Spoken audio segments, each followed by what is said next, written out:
O inverno de 2025 será lembrado como o momento em que o velho mundo finalmente rachou.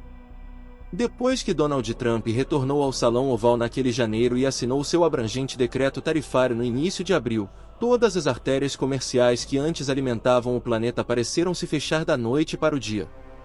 Os aliados dos Estados Unidos recuaram, primeiro em descrença perplexa, depois em fúria silenciosa. Cadeias de suprimentos que levaram meio século para se unir estalaram como cordas de piano. Quando Washington lavou as mãos de Kiev, a última tábua de confiança cedeu. A blindagem russa atravessou um continente que ninguém imaginava que pudesse cair tão rápido. Canadá e México fecharam suas fronteiras em um gesto de solidariedade a Pequim, agora se anunciando como a improvável guardiã do livre comércio, enquanto um novo eixo formado por China, Rússia, Irã e Coreia do Norte enviou grupos de porta-aviões para bloquear todos os corredores oceânicos que alimentavam os 48 estados do Sul. A hiperinflação atingiu os salários dos americanos, e os corredores dos supermercados ficaram vazios, fileira após fileira empoeirada. No alto dos Alpes suíços, as ondas de choque atingiram com uma literalidade assustadora. Acima do estreito Vale de Vestanen, um antigo viaduto de aço apelidado de Magistrale 4%, transportava lingotes de liga derretida de uma microfundição isolada de propriedade da Linde até o ramal ferroviário voltado para o sul que conectava o vilarejo montanhoso ao mundo exterior. O 4% jamais deveria suportar tráfego de caminhões com mais de 30 toneladas, mas, assim que as tarifas de Trump devastaram os mercados globais de equipamentos de fundição de reposição, cada grama de minério fresco com destino à Europa teve que desviar pela passagem. Motores gemiam sobre fendas da largura de uma unha do polegar, e a inclinação de 4% se tornava 6 sob o peso do transporte não autorizado. Na madrugada do dia 1º de fevereiro, uma manhã fria e brilhante como o gelo que prometia mais neve ao anoitecer, a ponte quebrou. Do único café ainda aberto tão cedo, a guia alpina grávida Lívia Ferreira observava o Tesla semi-azul celeste subir a rampa norte com um chiado de correntes de pneus. Seus reboques estavam empilhados em 3 alturas com cadinhos modulares enviados de uma fábrica da Tesla fechada em Berlim, reaproveitados para misturar ligas de terras raras que não fluíam mais das linhas comerciais chinesas rompidas.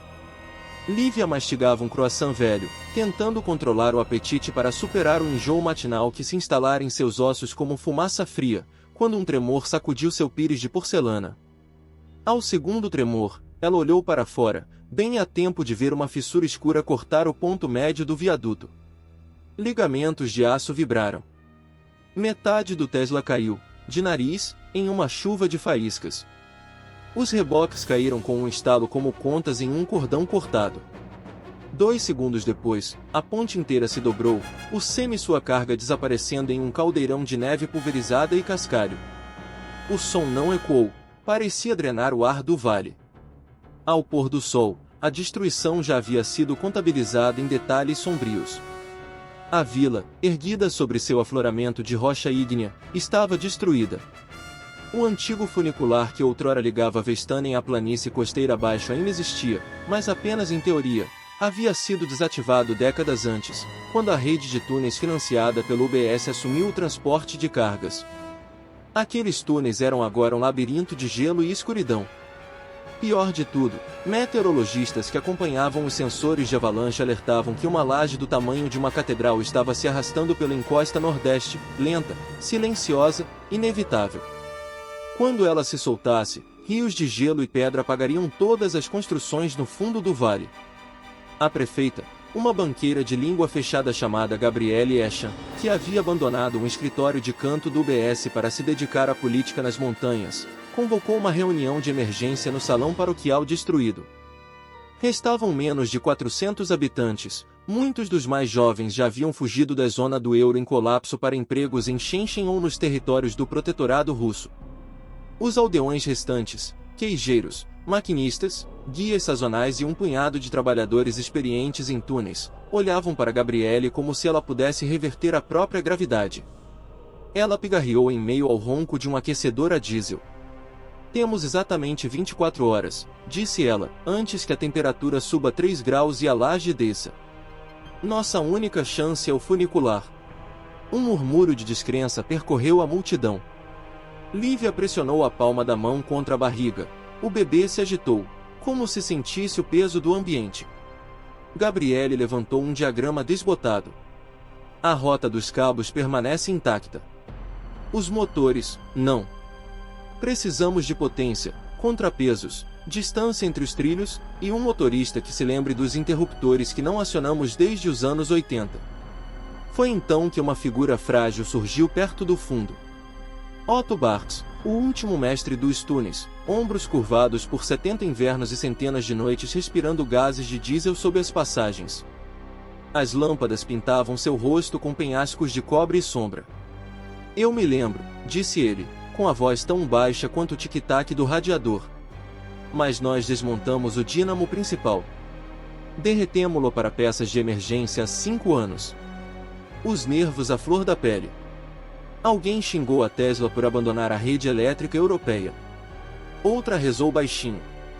Uma terceira sibilou que Elon Musk deveria ter ficado em Marte com suas naves espaciais.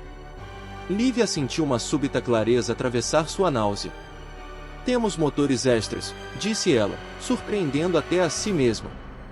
A fundição Lindus usa para agitar os tanques de resfriamento. Se pudermos reaproveitar dois e instalar uma chaminé de torque variável, o carro pode se mover. Otto observou com os olhos embaçados pela catarata. Ainda precisaríamos de um cabo novo. Mais uma vez, a sala cedeu.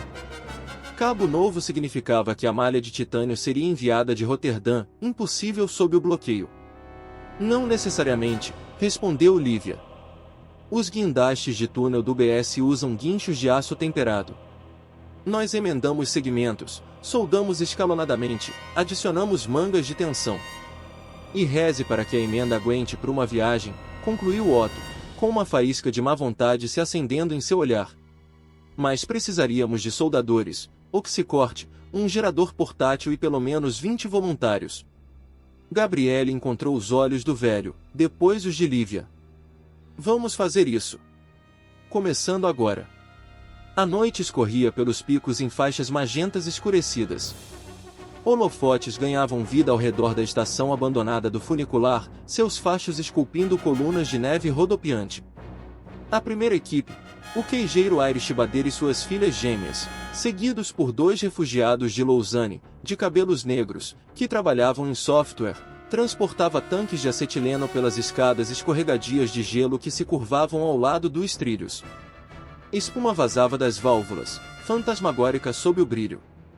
Lá embaixo, na entrada do túnel, Otto mancava ao longo de fileiras de guinchos de guindaste adormecidos, limpando décadas de poeira. Ele passava os dedos calejados pelos tambores de cabos, atentando para possíveis fraturas que sentia, mas não conseguia mais ver. De vez em quando, murmurava para si mesmo em romanche, parte liturgia técnica, parte rima sem sentido. Enquanto isso, Lívia vasculhava os depósitos da fundição, instruindo um grupo de aprendizes a desparafusar carcaças de motores do tamanho de barris de cerveja. O ar tinha gosto de açúcar queimado e níquel derretido. Ela se viu com vontade de um pedaço de chocolate ao leite Ling, um conforto das escaladas da infância, mas as máquinas de venda automática já haviam sido esvaziadas semanas antes. Tudo o que restava era uma alavanca de dispensador quebrada e um leve aroma de cacau que lhe dava um aperto no estômago de desejo. O rádio dela estalou. A voz de Gabriele cortou a estática. Os sensores de avalanche acabaram de marcar ponto 0, 2 metros. Continuem se movendo. O tempo se refratou. Os minutos se esvaíram e correram em igual medida. Às 2 da manhã, eles prenderam os cabos de terra em rodas guia toscamente forjadas. Faíscas caíam em cascata sempre que as filhas de Irish formavam um arco. Flocos de neve alaranjados evaporavam antes de atingirem o chão. Otto supervisionava cada solda, batendo nas costuras com um martelo de esfera até que o som ressoasse limpo. Se uma nota soasse abafada, ele ordenava que a junta fosse cortada e refeita. Às 4 horas, os acoplamentos dos geradores gemeram, ameaçando romper-se. Lívia lutou contra o impulso de vomitar, tonta com a fumaça, oca de medo pela pequena vida que carregava. Olhou para o alto da encosta, o luar revelava a linha de fratura, uma cicatriz pálida brilhando acima da linha das árvores. A laje havia avançado novamente. 1 hora antes do amanhecer, o dínamo de retalhos rugiu. O vagão, uma caixa de aço desgastada com janelas foscas, estremeceu, os cabos rangendo, depois subiu meio metro e parou. Aplausos irromperam, ecoando contra o granito frio. Mas Otto fez sinal para que se calassem. Fluido de freio é lodo, alertou ele. Sem controle, a descida vai nos arrancar. Gabriele pressionou as palmas das mãos contra a porta da carruagem. Opções. Lave as linhas com etanol destilado, respondeu uma das codificadoras de Lausanne, surpreendendo-se. Há um palete no anexo do UBS, arquivado para a limpeza do circuito. Otto franziu a testa e assentiu. Seja rápido. O programador correu, com as botas derrapando no xisto solto. A primeira luz penetrou no vale, uma fina camada de estanho. Em algum lugar além de cumes distantes, avalanches ribombavam como tiros de canhão. Lívia vestiu uma jaqueta de plumas puída, com a barriga para fora, e subiu na cabine do funicular. Frost filmou os assentos. Ela expirou, desenhando um coração na janela, depois o apagou por superstição. Otto se lançou para o canto do operador. Seus dedos artríticos dançavam sobre os botões de cobre. Última chance de voltar atrás, Frau Furrier, ele disse com a voz rouca. Ela apertou o cinto de segurança. Hoje não. Lá fora, os aldeões encheram o chão da carruagem com caixotes, comida enlatada, cobertores, as últimas espirais de solda. Irish parou para enfiar um quadradinho de chocolate na luva de Lívia, leite Lean de verdade, acumulado de um Natal passado. A doçura quebrou sua compostura, ela piscou para conter as lágrimas repentinas. Às 6h46, o reservatório do freio estalou na luz verde. Otto acelerou. As marchas rangeram. O cabo vibrou. E a cabine começou sua subida cautelosa através de redemoinhos de neve, em direção a uma estação no cume que não viam acordada há 32 anos. Lá embaixo, Gabriele observou até o teto desaparecer em meio a nuvens baixas. Então, olhou para o relógio, faltavam 19 horas antes que a encosta acima decidisse o resto. Um silêncio como a respiração presa antes de um hino se instala sobre a carruagem enquanto ela raspa a linha das árvores, sua barriga de aço zumbindo a cada tremor do cabo. A respiração de Lívia bate na janela, misturando-se às espirais de gelo que ela desenhou horas antes.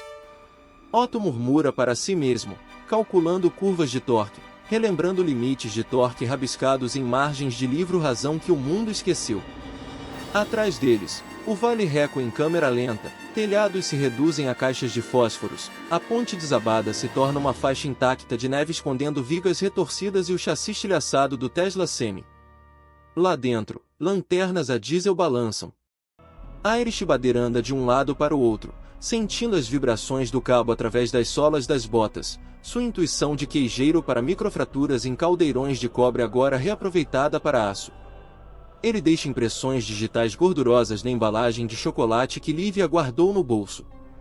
A cada minuto, ela verifica o relógio, cada tic-tac é um lembrete de que, em algum lugar dentro dela, um coração menor que uma nós está elaborando seu próprio plano de sobrevivência emergencial. Na metade da subida, o cabo treme.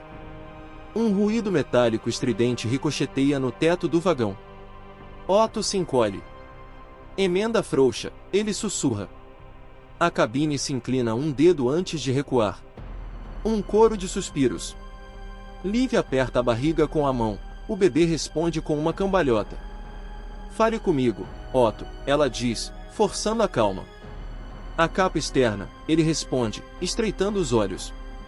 Ela está escorregando por cima de um carrapicho congelado. Preciso de olhos naquele tambor. Irish se oferece como voluntário antes que o medo possa conduzir a discussão. Ele prende um arnês Petzl vintage a um degrau externo, abre a porta e entra no rugido abaixo de zero. A neve corta suas bochechas. Com os dedos enluvados, ele avança lentamente pela carroceria da carruagem, o farol iluminando até projetar um halo pálido em uma manga de cabo onde minúsculos fios se espalham como cabelos desfiados. Cada solavanco envia um vibrato harmônico através do metal, um grito audível apenas se o ouvido estiver pressionado pelo desespero. Ele grita algo perdido no vento, mas Lívia lê a única palavra em seus lábios: ressoldar. Abaixo, no esquelético salão paroquial, Gabriele Asha monitora a telemetria de avalanches. 3 graus de calor se transformaram em 4. As cristas de pressão telemétricas a uma velocidade de 27 cm por hora, rápido o suficiente para que a camada de base liquefeita pudesse ruir com um suspiro, não com um rugido. Ela revisa os planos de evacuação, que parecem mais frágeis a cada vez que os vira. Batendo com a caneta gravada do UBS, ela se pergunta se a sede em Zurique ainda existe ou se o conselho do banco agora negocia fusões sob uma bandeira chinesa. A caneta está mais leve do que ontem, o revestimento dourado não brilha como prometido. Ela liga para Otto pelo rádio. Situação. Cabo riscado, ele responde. Reparando em movimento. Isso é impossível. Nos túneis antigos, ele a lembra, era impossível manter o ar em movimento. Estalos estáticos. De sua posição privilegiada, Gabriele vislumbra a língua negra da fratura no alto da crista, alargada por um fio de cabelo. Ela traça uma linha vermelha em seu mapa de papel, reduzindo em 2 horas a estimativa da zona de segurança. Restam 17. Na escotilha do teto do vagão, há eriçol de uma plataforma do tamanho de um capacho. A luz do arco cega para a noite que se abre abaixo. Seu mundo são faíscas e o estremecimento do cabo cada vez que a marcha da locomotiva reduz a tensão na trama. Ele queima a luva ao colocar uma conta, depois outra, costurando a trança comprometida do cabo a uma braçadeira de reforço cortada de um gancho de guindaste de túnel. As aulas de suas filhas sobre a reciclagem de tambores de proteína de soro de leite em prensas de queijo o ensinaram a improvisar. Agora, a mesma urgência guia sua mão. Um estrondo metálico, depois silêncio. A vibração do cabo se acalma. Otto respira novamente, freia o motor lentamente. A Erich volta para dentro, com os cílios cobertos de pingentes de gelo e as bochechas manchadas de fuligem de ozônio. Eles retomam a velocidade, 2 km por hora. Devagar é seguro. Devagar é tudo que ousam fazer. Na Oststation, a plataforma do cume emerge da escuridão como uma coroa enferrujada. 3 metros de neve acumulada obstruem a escada de serviço. A geada se agarra à sinalização antes iluminada por panfletos turísticos, uma promessa silenciosa de vistas para o fundi e salas de degustação linda muito falidas. Lívia se remexe, ansiosa para se alongar. Otto pisa no freio. Rodas rangem no trilho congelado, a cabine desliza o último metro com um suspiro relutante e beija o bloco de para-choque. Eles se amontoam sob o brilho ártico. A estação no cume é um mausoléu, janelas escurecidas pelo tempo, portas trancadas com correntes oxidadas até virar pó. Acima, o céu oriental mancha o cobalto, o nascer do sol mascarado por uma frente de tempestade carregada de neve. Otto destranca memórias em vez de portas. Ele os guia até uma escotilha de utilidades escondida. Lá dentro, um poço estreito desce 20 metros até a baia de manutenção, apoiada em uma plataforma de granito. Eles descem por degraus corroídos e finos como renda. Seus faróis levantam nuvens de ferrugem pulverulenta que flutuam como incenso queimado. O coração da baía é uma caixa de engrenagem centenária coberta de graxa encerada. Otto a circula, com as mãos tremendo de excitação artrítica. Precisamos que essa fera gire, ele diz, ou a carruagem não consegue girar para descer.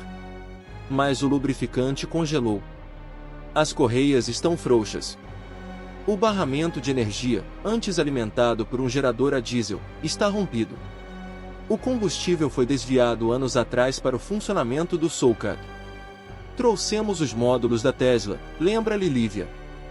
2 aprendizes arrastam para frente uma caixa à prova de intempéries estampada com um T da Tesla. Dentro, 12 blocos de bateria do Model S, reaproveitados pela fundição para amortecer picos de tensão. Otto sorri. Elon ainda nos salva de nós mesmos. Ele e os programadores montam um inversor CCKADOC usando controladores robóticos recuperados. Faíscas voam quando eles unem terminais de cobre a trilhos de fusíveis quebrados.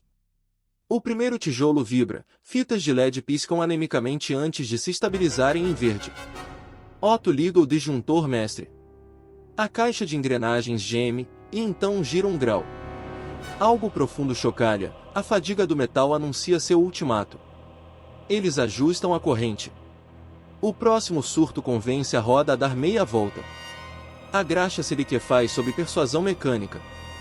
Ao 10º pulso, a caixa de engrenagens gira, sacudindo o gelo de suas flanges como um cachorro atrás das ondas.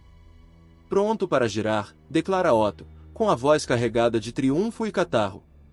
Lá fora, o vento sopra sobre a serra, picando a pele descoberta. Daquela altura, o vale é um reino de brinquedo dentro de um globo de vidro que alguém fica sacudindo. O rádio de Lívia capta a voz de Gabriele, tensa, fina. Os sensores de avalanche acabaram de perder o sinal no Noeco 5. O deslocamento da placa agora é de 43 centímetros.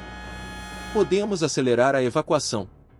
Lívia fecha os olhos, controlando a sensação de estômago embrulhado, que não era causada pela altitude. Vamos virar o vagão, faltam 30 minutos para a descida. Entendido. Preparamos o primeiro grupo. Crianças e enfermos. Estático novamente. Ela guarda o rádio no bolso e então percebe as filhas de Irish tremendo. Ela quebra o precioso quadradinho de linga em 4 partes, guardando uma para si, trocando a leve euforia do açúcar por um lampejo de ânimo. Os biscoitos de chocolate estão crocantes, com um aroma tão rico que ela poderia ter chorado se as lágrimas não tivessem congelado. Novos problemas chegam, levados pelo vento. Um estrondo sônico ondula pelas camadas altas, a calma glacial fragmentada pelo trovão dos jatos. Eles olham para o céu, uma formação de caças de asas abertas se arqueia de sul a norte, com rastros de condensação pintando sulcos prateados. Nenhuma cruz suíça nessas asas, Otto murmura uma maldição em romanche sobre pilotos russos brincando de deuses. A reverberação da pressão varre a encosta. Linhas de rachaduras serpenteiam pela placa de avalanche, tão visíveis mesmo a quilômetros de distância que dispensam imaginação. Uma nuvem de pólvora se projeta para fora, pequena, mas profética. Lívia conta os batimentos cardíacos. 1, 2, a laje aguenta. Por enquanto. Descendo a escada de serviço, eles retornam ao vagão. Otto aciona a alavanca de direção, as marchas invertem com um solavanco. A cabine volta a encarar o vale como um cortejo fúnebre voltando-se para o túmulo. Teste de freio, pressão verde. Acelerador em polegadas, cabo esticado. Descida, chama Otto. Eles embarcam rapidamente. A porta se fecha contra o vento forte. Irish desliza paletes extras de comida enlatada para o lado, revelando âncoras de piso que ele havia soldado para lastro. Cada grama importa, muito leve e o vagão pode deslizar descontroladamente, muito pesado e o cabo se romperá.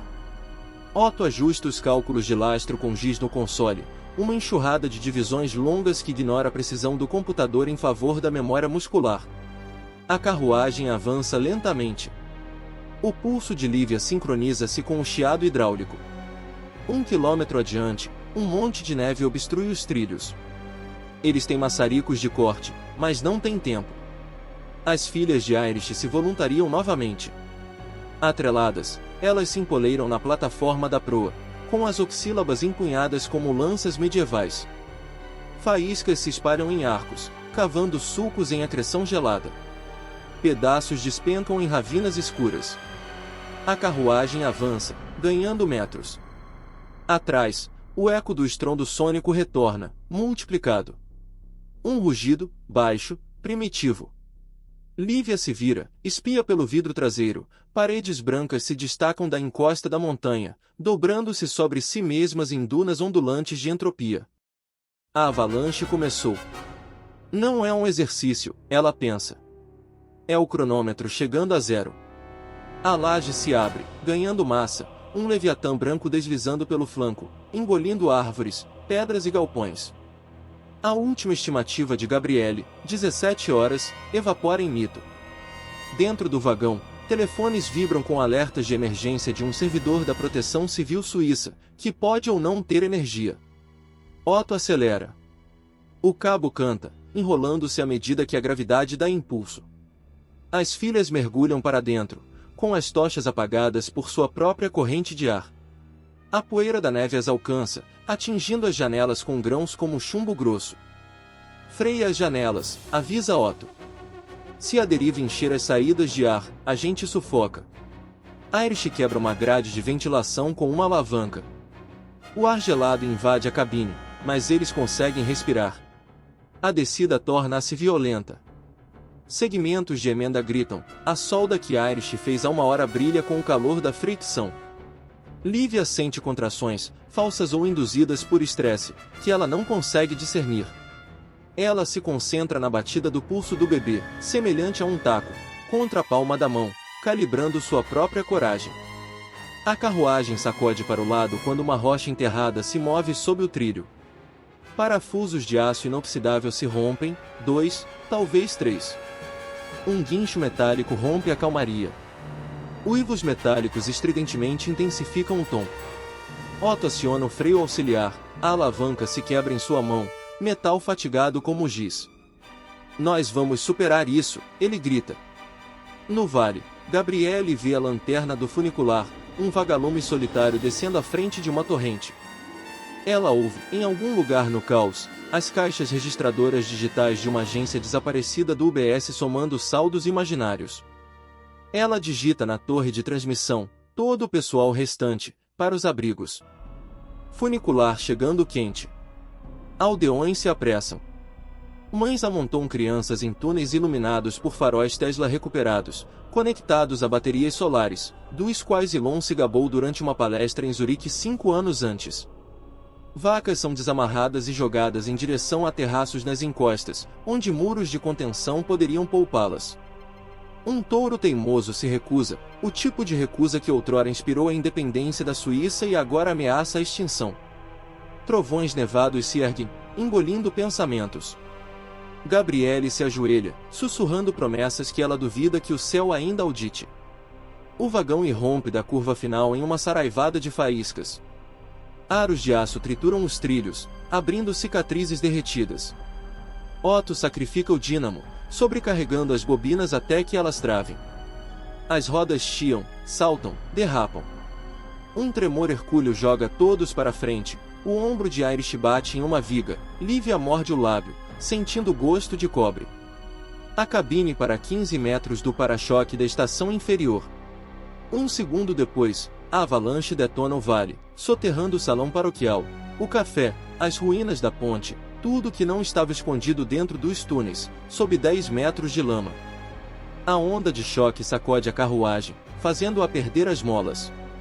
As janelas quebram, mas resistem. Silêncio. A poeira da neve se espalha como pólvora gasta através de vidraças rachadas. Lívia se solta do arreio, com as pernas tremendo. Ela olha para Otto. Os olhos do velho brilham, o reflexo de um mundo apagado e ainda por construir. Então a voz de Gabriele crepita no rádio, incrédula, meio soluçando. Você conseguiu. O silêncio, descobriu-se, não era uma linha de chegada, mas um intervalo tenso, um momento após o estrondo dos pratos, quando os ouvidos ainda zumbiam e o coração se recusava a desacelerar. Poeira de neve flutuava através das vigas lascadas da estação funicular inferior, enquanto os fachos das lanternas lançavam uma névoa dourada sobre os cristais microscópicos. O chassi de aço do vagão chiava quando os rolamentos quentes encontravam o ar abaixo de zero, um suspiro metálico suave que soava quase humano após o rugido da artilharia da avalanche. Lívia pressionou a palma da mão enluvada contra a parede do vagão para se equilibrar. Sob a parca, os chutes do bebê haviam se transformado em empurrões lentos e ondulantes, menos frenéticos do que durante a descida, mas urgentes em sua própria língua. Otto, com as bochechas pálidas sob o gelo, desligou o que restava da corrente do dínamo e colocou a mão trêmula no acelerador. O antebraço do velho tremia de fadiga pós-choque. Lá fora, Irish Bader arrombou a porta empenada da cabine. Ele e as filhas pularam para a plataforma danificada, agora uma pequena ilha num oceano branco que cintilava sob a luz das estrelas que antecederam o amanhecer. A 50 metros de distância, um galpão de armazenamento de madeira se projetava do campo de destroços como a barbatana de um navio semi-afundado. Todo o resto, o café, o salão paroquial, a prefeitura de Gabriele, jazia soterrado sob uma nova paisagem de neve congelada. O rádio de Lívia pifou. Estática, depois a voz ofegante de Gabriele, entrecortada pela adrenalina, abrigos intactos. O número de pessoas é de 2 a 8 e 7.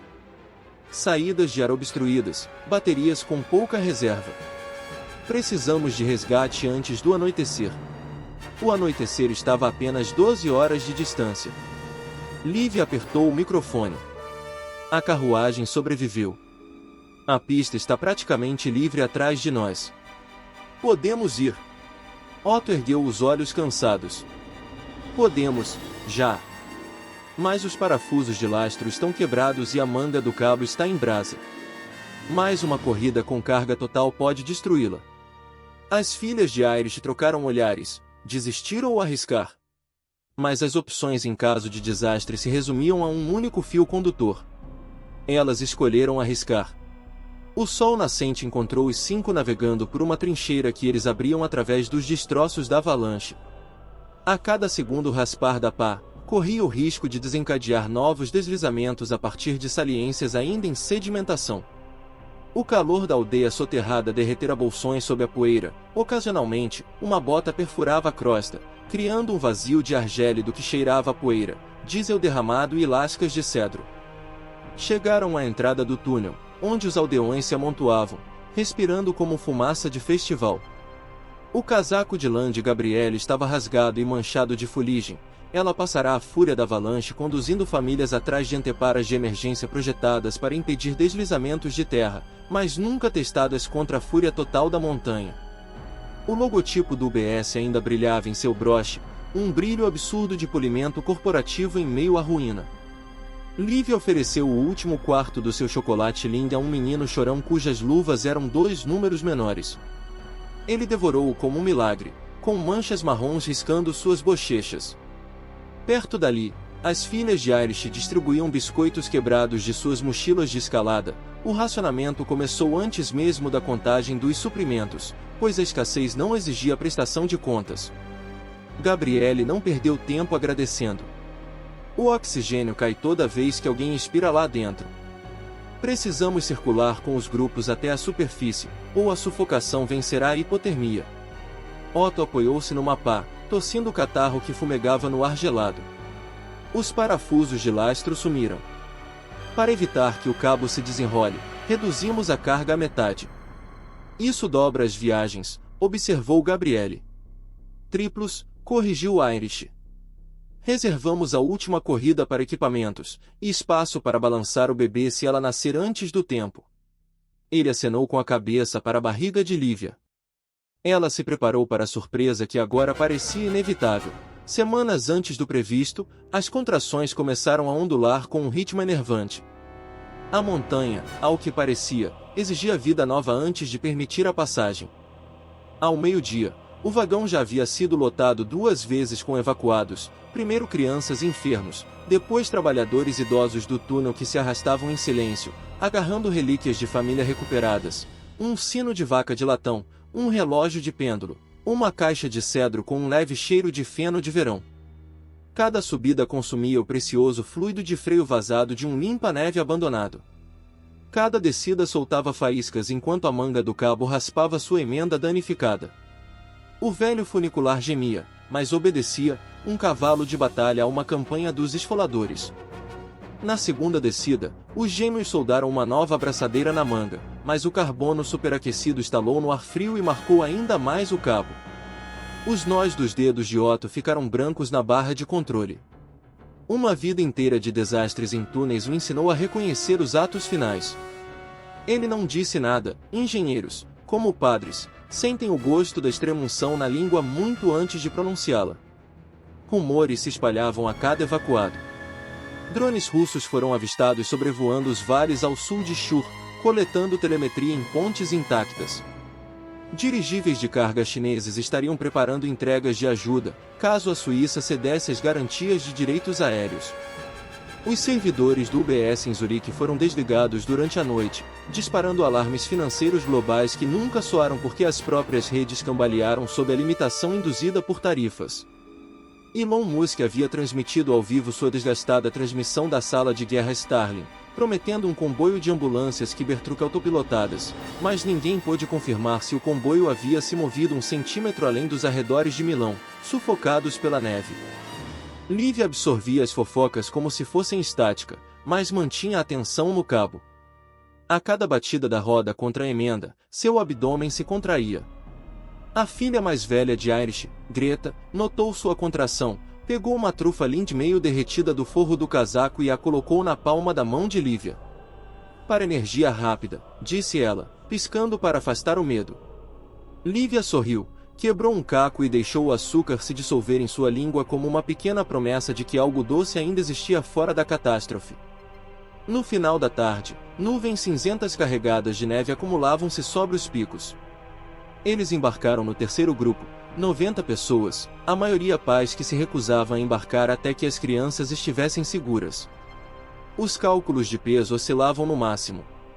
Gabriele, carrancuda, ordenou que seu próprio assento fosse cedido a uma mulher que amamentava gêmeos.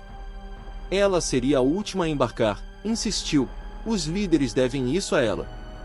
Otto hesitou, com as mãos pairando perto do acelerador. Se essa corrida custar caro, o carro fica no topo. Você sabe disso. Eu sei, disse ela. Mas números em livros razão são números. São pessoas.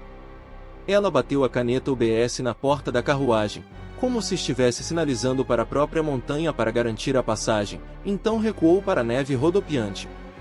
Otto aliviou o acelerador, a carruagem subiu bruscamente. Os destroços da avalanche brilhavam em âmbar sob os halos dos holofotes, cada faísca lembrando Irish de queijo raclette derretido raspado em pratos de lata em festivais de verão. Ele descartou a lembrança do calor e do vinho, a nostalgia parecia traição enquanto o presente lutava por oxigênio. A meio caminho da estação do cume, o cabo gemeu num novo registro, um barítono feio, doentio e ressonante. Os dedos envelhecidos de Otto dispararam sobre medidores que sussurravam em graus Celsius e quilonewtons. A tensão da carga atingiu o pico. Ele reduziu a velocidade para 1 km por hora. A cabine estremeceu. Mães agarraram as crianças. O gemido de uma criança subiu oitavas até que Lívia se agachou, cantarolando uma canção de ninar que entrelaçava cânticos romances de montanha com a jingle meio esquecida de um comercial da Tesla que ela vira certa vez num cinema de Zurique. A fusão absurda acalmou, a música, mesmo fragmentada, pode embalar o medo. Mas a emenda não pôde ser acalmada. No trecho mais íngreme, um estalo metálico ecoou como um tiro de rifle. A carruagem deslizou 30 centímetros para baixo, afrouxando os joelhos de todos. Greta gritou. Otto acionou o freio de mão, a alavanca aguentou dessa vez, mas faíscas irromperam. Uma nova fratura abriu-se no núcleo da emenda, 3 fios de aço rompidos, 20% da integridade têncil perdida. As opções deterioravam mais rápido que o fluido de freio. Irish estalou os nós dos dedos, o olhar percorrendo o chão da cabine. Seus olhos se fixaram nas placas de lastro de aço inoxidável soldadas após a primeira corrida. Excesso de peso. Ele pegou sua tocha. Abram a escotilha, gritou ele. Greta puxou o painel do assoalho. Dentes de gelo de neve estriada assobiavam no estreito espaço abaixo. A tocha de arco voltaico de Irish ganhou vida, cuspindo chamas azuis. Ele marcava círculos bruscos nas placas de lastro enquanto Otto segurava o vagão com força contra a gravidade. Faíscas caíam em cascata no abismo. Mães protegiam seus filhos, suas expressões, à luz do arco voltaico, assemelhavam-se a figuras esculpidas em mármore e medo. Uma placa sibilou e se soltou, batendo nos trilhos com um estrondo que vibrou no trilho. Uma segunda placa deslizou pela escotilha. O torque mudou. Os medidores baixaram. O vagão gemeu, mas aguentou, avançando mais 1 metro. A voz de Otto soou rouca. De novo. Irish cortou um terceiro prato, o suor congelando em camadas de sal em suas sobrancelhas. Lívia apertou seu ombro ao passar, uma onda silenciosa de gratidão. O bebê chutou com tanta força que ela fez uma careta. Com o lastro aliviado, a anomalia do cabo se estabeleceu abaixo do limite fatal. Otto acelerou até que a plataforma do cume deslizasse sob eles e a carruagem freasse até parar exaustivamente. Aplausos irromperam, abafados, roucos, mas reais. Famílias saíram em massa, pés triturando a neve imaculada, intocada desde o mundo de ontem. Otto exalou uma prece. Então seus joelhos cederam. Irish o segurou antes que seu crânio tocasse o aço. Deitaram Otto na bilheteria empoeirada da estação de pico, com um pulso fraco e os lábios tingidos de ciano. Greta foi buscar um rolo de cobertores de alumínio. Lívia pressionou os dedos enluvados no pulso fino do velho, sentindo a batida intermitente de um coração terminando suas últimas páginas. Otto sorriu através das linhas gravadas por décadas de cálculos de lastro. Cabos, veja bem, sussurrou ele, falam em harmonia. Hoje cantaram uma canção de ninar. Suas pálpebras tremeram. Fique conosco, insistiu Lívia. Mas o escavador olhou para além dela, como se seguisse ecos por corredores rochosos que só ele ainda conseguia percorrer. Um último suspiro escapou trêmulo, um suspiro de vapor, e ele ficou imóvel. Uma quietude tão completa que até o redemoinho de neve pareceu parar. Irish tirou o gorro de tricô. Um minuto de silêncio se espalhou pela estação, quebrado apenas quando Greta recitou suavemente os primeiros versos da bênção de um ferroviário de Berna. Lá fora, nuvens de tempestade erguiam torres da cor de bronze. O tempo, indiferente, continuava cravando suas garras na magra carcaça do dia. Com a partida de Otto, a montanha não oferecia trégua, o cabo precisava suportar uma última missão. Os aldeões restantes, Gabriele entre eles, esperaram 30 minutos em costa abaixo, ao lado dos destroços da avalanche, que ainda se acumulavam como uma fera digerindo ruínas. O pôr do sol marcava uma faixa sangrenta a oeste, o vale parecia mais estreito, o ar mais rarefeito, como se a catástrofe tivesse comprimido a própria geografia. Irish assumiu o assento do operador, com as unhas pretas de graxa e a dor à flor da pele. Lívia se acomodou na cadeira do técnico, recalculando fatores de estresse em cálculos mentais amplificados pela adrenalina e pela estranha clareza da maternidade iminente. Greta sincronizou as leituras da bateria do Tesla com um controlador de drone portátil, improvisando sensores que exibiam dados instáveis, mas que eram melhores do que a fé cega. Descer novamente foi uma negociação com a física e o arrependimento. O cabo, despojado da intuição vivida de Otto, respondia erraticamente, solavancos, contrações, sons de carretel como um arco puxado por cordas de violoncelo desgastadas. Por 2 vezes, Irish interrompeu o impulso para raspar o gelo das rodas com um velho machado de escalada. A cada vez, a voz de Gabriele crepitava no rádio, pedindo atualizações em tons que revelavam exaustão cinzelada em determinação. A cada vez, Lívia respondia, a caminho, e sentia as contrações se apertarem como anéis de ferro. A 30 metros da plataforma inferior, o vento soprava em rajadas através do vale, jogando a neve contra o flanco da carruagem.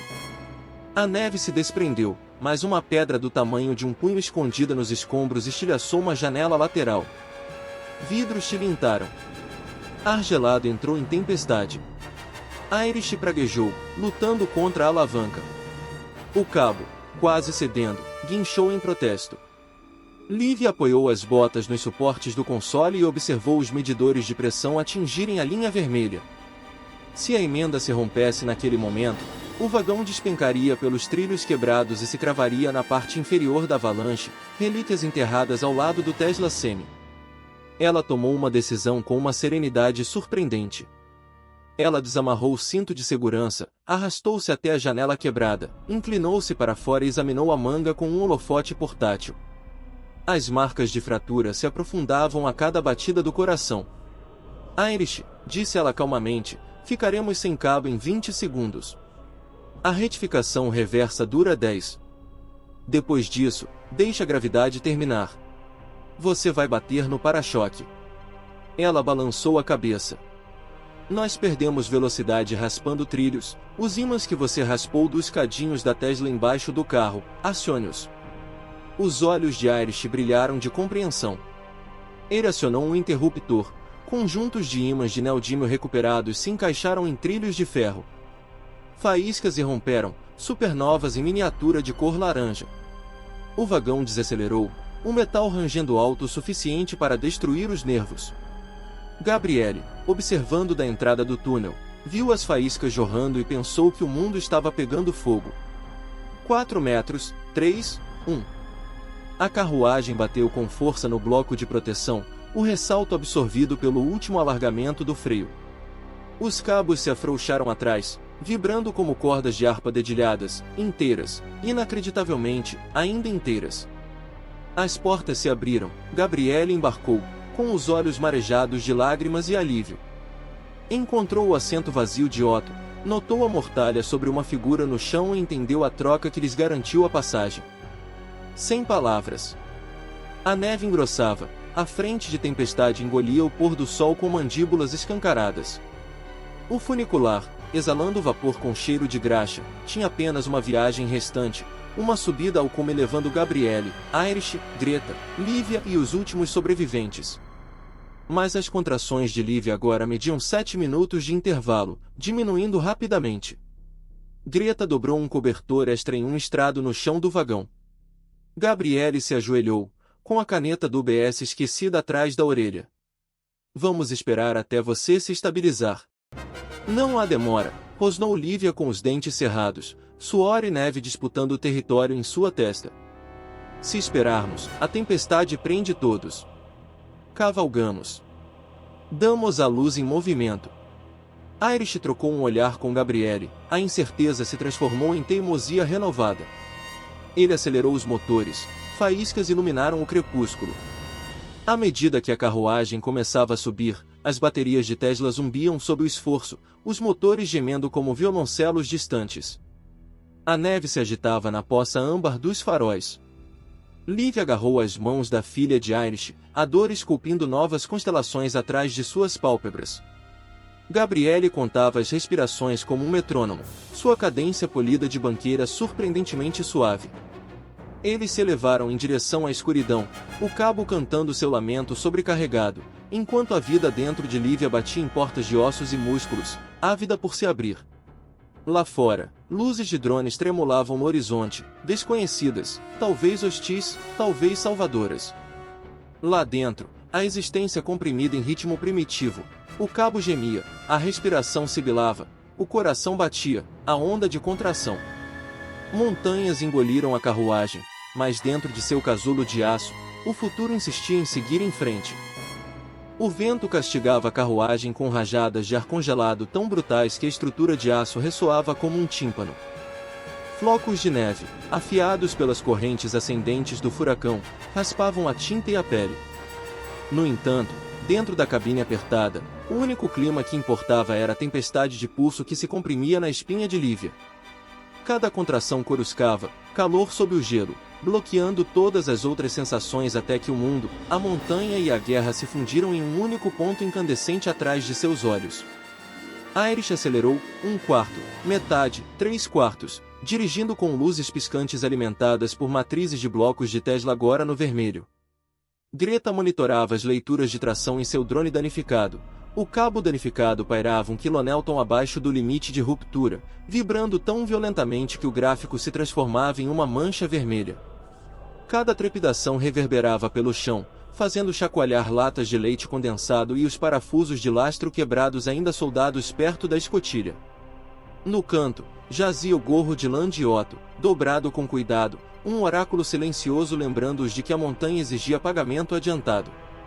Gabriele ajoelhou-se ao lado de Lívia, com as mangas do casaco arregaçadas, a caneta de banqueiro presa entre os dentes como o bisturi de um médico de campanha. Ela contou os pulsos entre as contrações, fazendo marcas de rage em uma etiqueta de remessa da Tesla. A tinta borrou na umidade, mas os dados acalmaram seus nervos. 10 minutos se tornaram 8, depois 6. A criança estava chegando mais rápido do que a física permitiria que a cabine chegasse à estação. Um alarme estridente perfurou o espaço confinado. O teclado de Greta exibia campo instável, desvio da bússola. Ela espiou pela janela lateral rachada e praguejou. A 10 metros de distância, um enxame de drones, elegantes losangos de grafite ostentando estrelas vermelhas fracas, se inclinava contra a ventania, com as cápsulas de câmera brilhando em âmbar. Reconhecimento russo. Eles seguiam o funicular como abutres observando um coiote que já mancava. Os nós dos dedos de Irish empalideceram na alavanca de controle. Se cortarem nosso cabo com uma microcarga para redução de risco, viramos um caixão. Gabriele cuspiu a caneta na palma da mão. O bacaú da Starling está ativo. Posso enviar um ping para os satélites de vigilância do Musk, talvez enganá-los com um código IFF da Tesla. Lívia riu, meio ofegante, meio latido selvagem. Você vai hackear a rede de drones de um senhor da guerra durante o parto? Ideias melhores. Gabriele digitou no celular, os dedos percorrendo a tela rachada. Em algum lugar acima da tempestade, um cluster Starlink ainda orbitava, manipulado por Musk para encaminhar sinais humanitários através de firewalls de embargo. Ela acionou um aperto de mão de emergência, falsificando um pacote de manutenção de fábrica da Tesla, e dedo ativo, recuperação de bateria de alta tensão, prioridade 1. O protocolo injetou tags de GPS que identificaram a carruagem em ascensão como propriedade corporativa avaliada em bilhões em lítio. Por segundos assustadores, nada aconteceu, então os drones partiram em disparada, com os motores zumbindo na névoa. Se acreditaram na farsa ou receberam outras ordens, ninguém sabia, mas eles desapareceram tão abruptamente quanto chegaram. Irish expirou, embaçando a janela com um branco opaco. Os holofotes da estação do cume piscaram e se apagaram, a grade soprada pelo vento carregado de gelo. Restava apenas um único farol de emergência, guiando Morse através da nevasca. Greta recalculou a distância, 400 metros de trilhos restantes, com a inclinação aumentando para 7%, onde a formação de gelo poderia congelar os trilhos. Sem energia da estação, o vagão ultrapassaria o para-choque e colidiria com um muro de manutenção. Nós nunca frearemos no gelo, murmurou Irish. Torque de acionamento reverso, sibilou Lívia entre as contrações. Gira os motores em sentido oposto, como a frenagem regenerativa em um Tesla, transforme rodas em geradores. Greta arqueou as sobrancelhas. Aproveitar o momento para colocar nos tijolos, dar uma última carga nas baterias. Se eles não explodirem, alertou Irish. Uma contração interrompeu o debate. Gabriele assentiu. Faça isso. Greta religou os fios de fase, com as mãos dormentes e as faíscas queimando as pontas dos dedos. As luzes da cabine piscaram e depois se intensificaram conforme a inércia do motor retroalimentava os elétrons para os tijolos empobrecidos. O cheiro de ozônio penetrava o diesel e o suor. O motor de descida gemeu, deu marcha ré, a aderência das rodas chiou, mas se firmou, reduzindo a velocidade do carro a um ritmo lento. 90 metros adiante, o gelo cobria as cabeças dos trilhos, transformando-as em vidro espelhado. O vagão deslizava, os ímãs ainda ativos, mas lutando para se firmar. Os medidores balançavam. Greta redirecionou um tijolo extra para bobinas magnéticas. A força eletromagnética aumentou, cortando o aço. Perderam 2 metros e recuperaram o controle em 30 metros. 20. Lívia gritou, um som arrancado de algum lugar pré-histórico. Sua bolsa estourou, o calor escorrendo pelas calças isolantes, desafiando o frio ao redor. As filhas de Irish se apressaram, desenrolando um cobertor de alumínio no chão e empilhando jaquetas em um ninho improvisado. Gabriele acelerou Irish.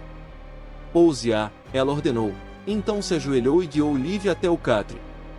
A colisão com o para-choque do cume foi anticlimática, um baque exausto, como se a própria montanha já tivesse suspirado o suficiente. Os trilhos estremeceram. O cabo rangeu, mas aguentou. Irish desligou a energia. O silêncio voltou, quebrado apenas pela rajada de vento que passava pelas janelas estilhaçadas. O telefone de Gabriele apitou. Tesla IFF reconhecido. Em algum lugar, Elon Musk ou um estagiário insone em um bunker de lançamento subterrâneo responderam ao seu blefe, tarde demais para fazer diferença, mas prova de que a insanidade ocasionalmente rendia aplausos. As travas das portas congelaram, mas Irish as abriu com um puxão. O rugido da nevasca ecoou por dentro. Os sobreviventes formaram uma brigada de baldes com formas humanas à luz de tochas, transportando suprimentos e famílias exaustas para o chalé de pedra que coroava a serra. O chalé, um alojamento turístico pré-guerra, ficará vazio durante a prosperidade, mas lá dentro ainda se escondia um gerador a diesel e um porão outrora abastecido para temporadas de esqui que nunca chegavam.